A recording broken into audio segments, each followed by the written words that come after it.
Aujourd'hui, j'ai dans mon panier une toute nouvelle vidéo qui sort tout droit du four et qui est une vidéo diffée sur une thématique que vous m'aviez demandé.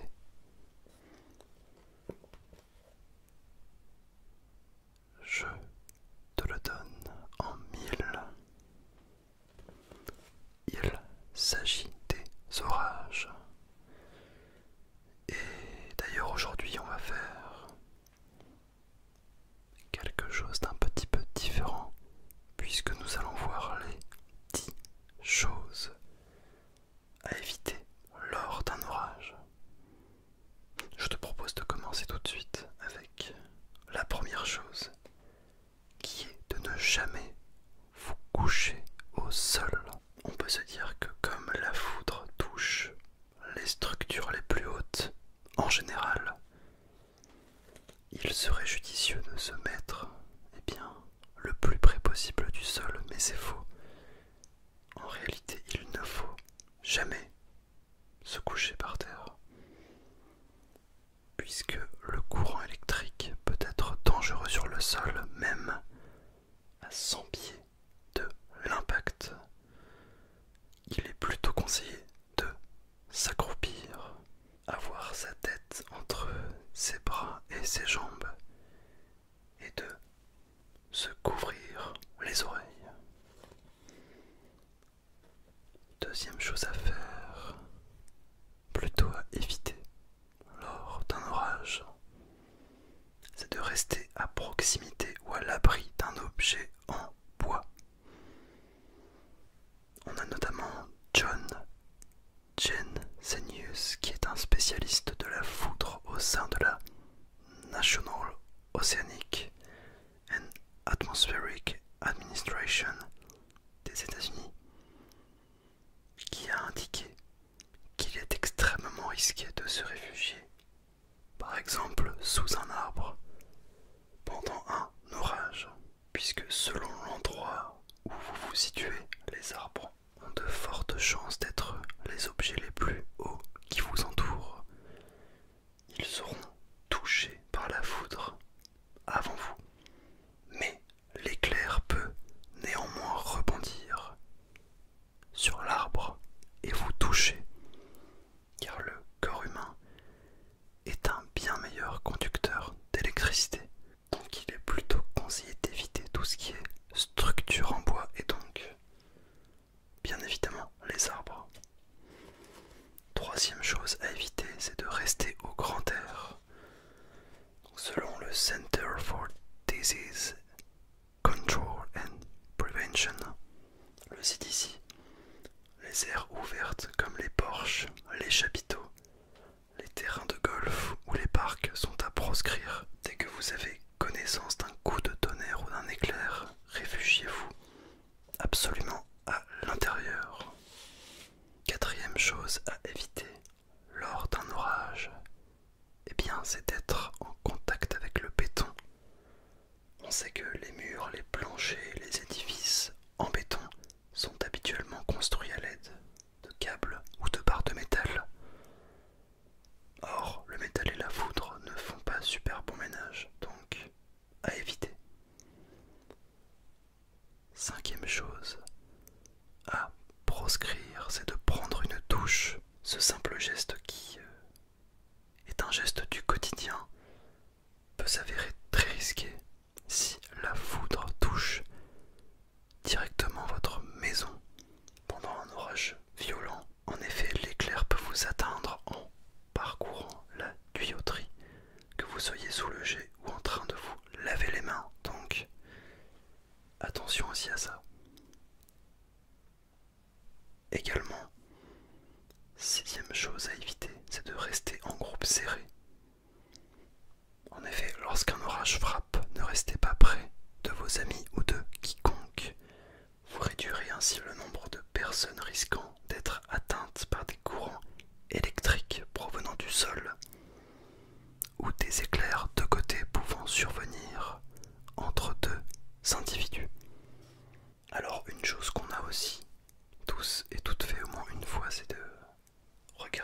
les éclairs par la fenêtre.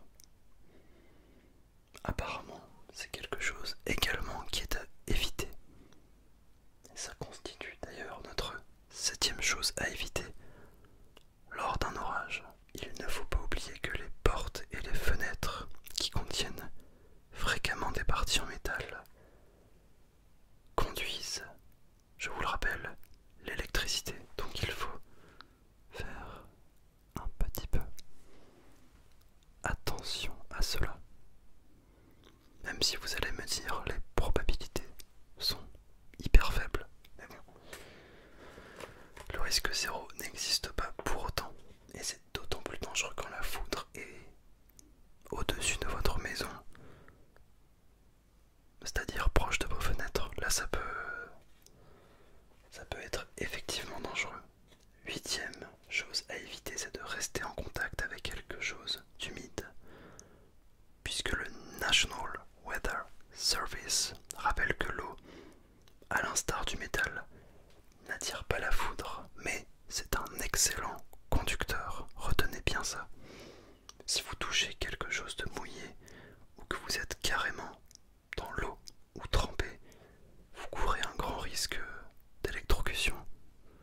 C'est d'ailleurs comme ça que notre bon Claude François a rendu l'âme, comme beaucoup d'autres personnes.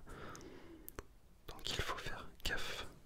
Attention, si vous êtes dans une piscine, dans un lac ou dans un jacuzzi, dans ce cas revenez à peu près 20 à 30 minutes après le passage de l'orage pour être sûr de n'avoir aucun problème. Voilà. Avant-dernier fait, plutôt dirais-je, chose à éviter, c'est d'utiliser un téléphone fixe chez vous si vous en disposez d'un. Il est fortement conseillé de ne pas l'utiliser. Pareil pour votre ordinateur portable ou tout autre appareil électrique, car la foudre pourrait toucher n'importe quel appareil branché au mur.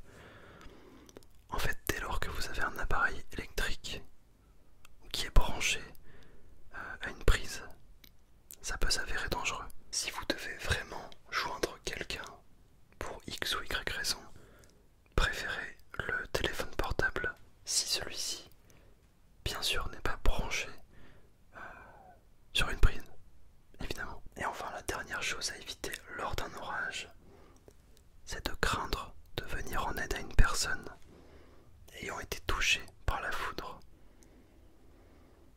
Ça, c'est un petit peu un mythe de penser qu'une personne qui a été touchée par la foudre peut vous faire du mal, puisqu'en fait le corps humain n'emmagasine pas l'électricité, donc vous ne risquez pas d'être électrocuté à votre tour. N'hésitez pas à intervenir d'ailleurs si vous voyez quelqu'un touché.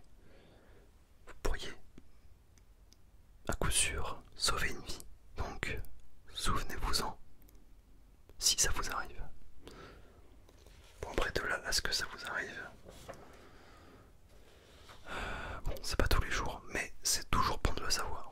En tout cas, j'espère que cette petite vidéo informative et relaxante t'aura plu. N'hésite pas à me faire ton retour dans l'espace comme qui dit ça, personne. Bref, la suite, eh bien, des épisodes diffés sur pas mal de thématiques toujours plus énigmatiques, n'est-ce pas? Et puis des épisodes de musique, peut-être des vidéos de débat.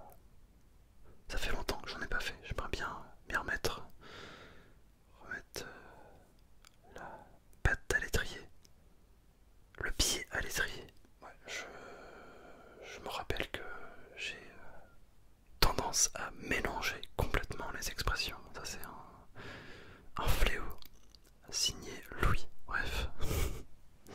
Bon, en tout cas, voilà, n'hésitez pas à me faire votre retour et puis on se dit à